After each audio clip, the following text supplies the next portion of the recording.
안녕하세요. 알기 쉬운 입시 정보입니다. 현재 고등학교 2025학년도 현 고등학교 2학년, 즉 이제 고등학교 3학년이 되는 학생들이죠. 이 학생들에 해당하는 입시에 대한 전형 분석을 해드리고 있습니다. 제가 이번 시리즈를 기획하면서 가장 염두에 두고 있는 것은 입시를 처음 접하는 사람 누구에게라도 이해를 시키자라는 것이기 때문에 아주 기초적인 것부터 알려드리고 있습니다. 제가 이번 주에 머리를 하러 헤어샵을 갔는데 이 어머님은 자식이 3명이고 지금 막내가 수능을 막 치렀다라고 하셨는데요.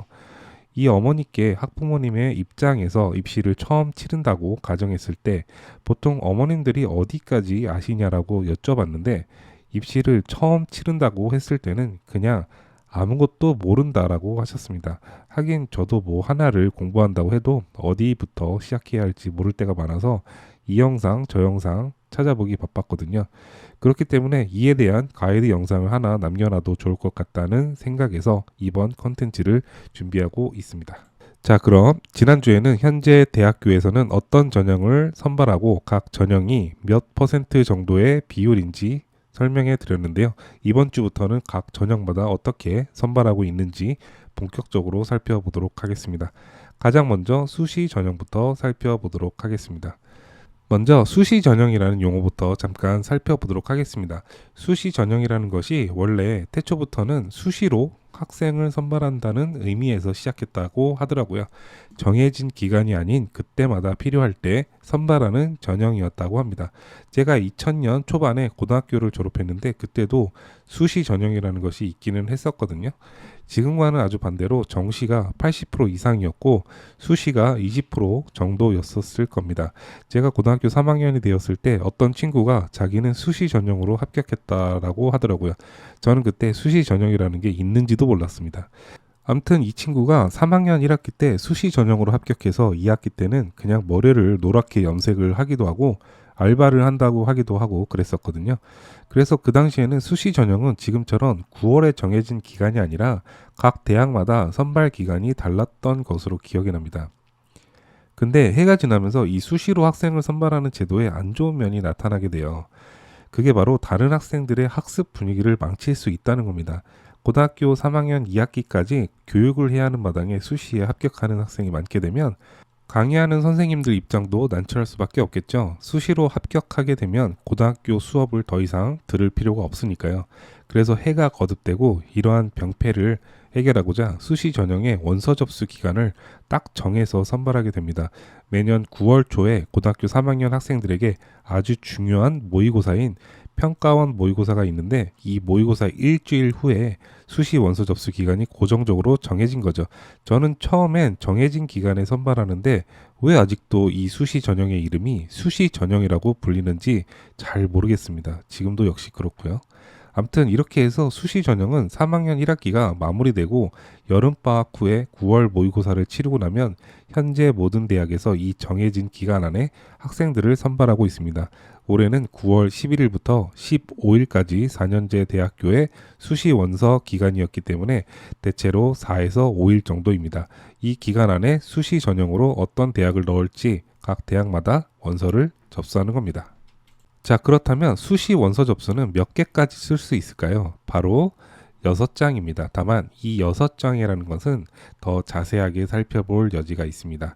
일반적으로 수시 6개를 쓴다고 한다면 각기 다른 학교를 6장 지원한다고 이해하기가 쉽습니다. 네, 물론 맞는 말입니다. 다만 6개 안에서 같은 학교를 다른 전형으로 중복 지원하는 것도 가능합니다. 예를 들어 수시 전형에 이렇게 3개 전형으로 나뉜다고 말씀드렸잖아요. A라는 학교를 교과 전형, 종합 전형, 논술 전형 각 3개의 전형으로 지원하는 것도 가능하다는 것입니다. 이렇게 되면 같은 학교일지라도 한 개의 수시 원서 카드가 소모되는 것이 아니라 3개를 소모되는 것으로 이해하시면 됩니다. 다시 말해 한 개의 전형을 지원하게 되면 수시 한 개 카드가 소모되는 겁니다. 하지만 모든 학교가 이처럼 같은 학교 내에서 다른 전형으로의 중복 지원이 가능하지는 않습니다. 어떤 특정 학교가 교과 전형, 종합 전형, 논술 전형 이렇게 3개 전형으로 모두 선발한다고 할지라도 교과 전형과 종합 전형 둘 중 하나만 지원해야 하는 경우도 있습니다. 예를 들어 서울대학교는 서울대학교 수시 모집에서 2개 이상의 모집 단위 및 다른 전형에 복수 지원한 경우 합격과 입학을 모두 취소한다는 규정이 있으며 고려대학교는 교과 전형인 학교 추천 전형과 종합 전형인 학업 우수 전형 중 한 개 전형만 지원이 가능하다는 규정이 있습니다. 그렇기 때문에 내가 희망하는 학교를 지원할 때 다른 전형으로 같은 학교를 중복 지원이 가능한지 잘 따져보시고 자신에게 유리한 전형으로 지원해야 합니다. 수시 6개 내에만 지원하면 되는 것이기 때문에 6개를 모두 채울 필요는 없습니다. 물론 그런 학생들은 많이 없지만 한 장 써도 되고 6개 내에만 지원하면 됩니다. 물론 하나도 안 써도 상관없습니다. 다만 이런 학생들은 정시 전형으로 지원하는 학생들이겠죠. 그리고 이거 역시 중요한데 수시 6개를 지원하고 여기서 한 개라도 합격 공지가 뜨면 정시 전형에 지원할 수 없습니다. 수시에서 합격하고도 등록을 안 하면 되는 거 아니냐라고 생각하시는 분들이 계신데 그럼에도 불구하고 안 됩니다. 그렇기 때문에 수시는 정말 잘 신중히 생각해서 지원해야 합니다. 자, 이렇게 해서 수시 6개를 지원하게 되면 대체로 수학 능력 시험 후에 각 전형마다 면접이 있다면 면접고사를 준비해야 하며 수능 최저학력 기준이 있다면 수능 후 내가 지원한 전형의 수능 최저학력 기준에 부합되는지 확인해야 합니다. 논술 전형의 경우 수능 전에 논술 시험이 치러지는 학교가 있는 반면 수능 후에 논술 시험이 있는 학교도 있습니다. 참, 수능 최저학력 기준이 무엇인지 모르셔도 제가 뒤에서 다 설명을 드릴 테니 걱정하지 않으셔도 됩니다.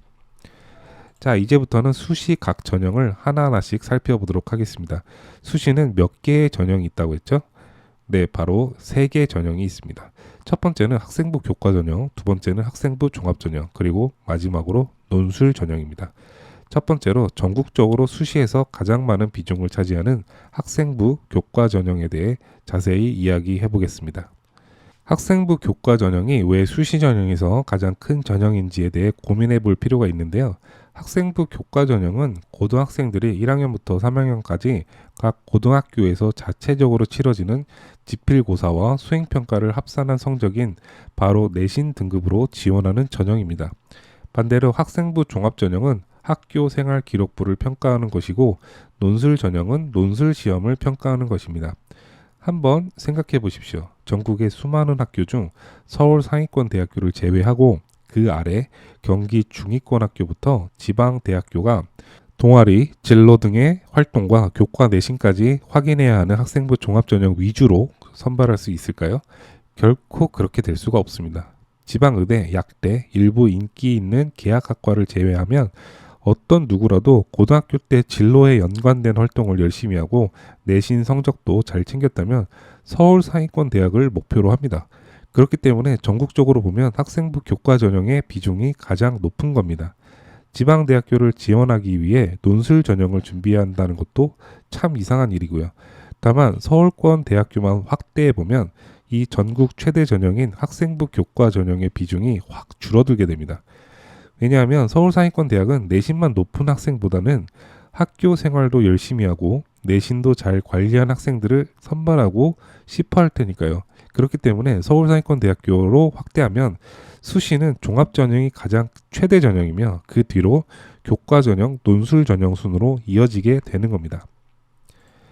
자, 오늘 설명이 조금 길어져서 본격적인 수시 각 전형의 분석은 다음 시간으로 미뤄야 할 것 같습니다. 제가 이야기를 하다가도 이 정도쯤은 아시겠지? 라는 생각이 조금이라도 든다면 그냥 넘어가지 말고 하나하나 풀어서 설명하고 있습니다.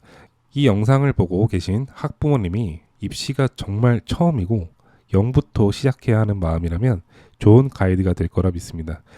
오늘 영상 도움이 되셨다면 구독과 알림 설정 그리고 좋아요까지 잊지 말고 해주시기 바랍니다. 저는 다음 주에 다음 이야기 준비해서 또 업로드 하도록 하겠습니다. 감사합니다.